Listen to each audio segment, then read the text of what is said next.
స్థానిక Vivekananda degree PG కళాశాలలో ఈరోజు స్వామి వివేకానంద 162వ జయంతిని పురస్కరించుకుని కళాశాల ప్రిన్సిపల్ డాక్టర్ సిహెచ్ శ్రీనివాస్ వివేకానందుని చిత్రపటానికి పూలమాల వేసి ఘనంగా నివాళులర్పించడం జరిగింది.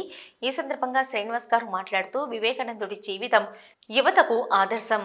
అతని వందల సూక్తులు నేటి యువత ఆదర్శంగా తీసుకుని ముందుకు సాగాలని పిలుపునిచ్చారు. ఈ సందర్భంగా కళాశాలలో జరిగినటువంటి వ్యాసరచన, ఉపన్యాస మరియు ముగ్గుల పోటీలలో గెలుపొందిన విద్యార్థులకు మెమంటోలు మరియు ప్రశంసా పత్రాలను అందజేయడం జరిగింది. అలాగే శాతవాహన యూనివర్సిటీ పరిధిలో జరిగిన క్రికెట్ టోర్నమెంట్లో గెలుపొందినటువంటి ప్లేయర్స్ని అభినందించారు. ఈ కార్యక్రమంలో principal CH Srinivas, ACOB Sampath Kumar, AOB Shravan Kumar, NSS programme అధికారి ధనపురి సాగర్, బి మహేష్, వివిధ విభాగ అధిపతులు, అధ్యాపకులు, విద్యార్థులు పాల్గొన్నారు.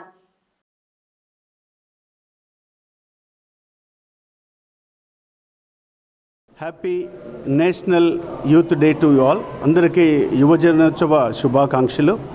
ఈ రోజున వివేకానందుని జన్మదినం పురస్కరించుకొని మా కళాశాల ఏర్పడిన 93వ సంవత్సరం నుండి జనవరి 12న యువజనోత్సవాలని ఏర్పాటు చేసుకోవడము మా ఆనవాయితీ.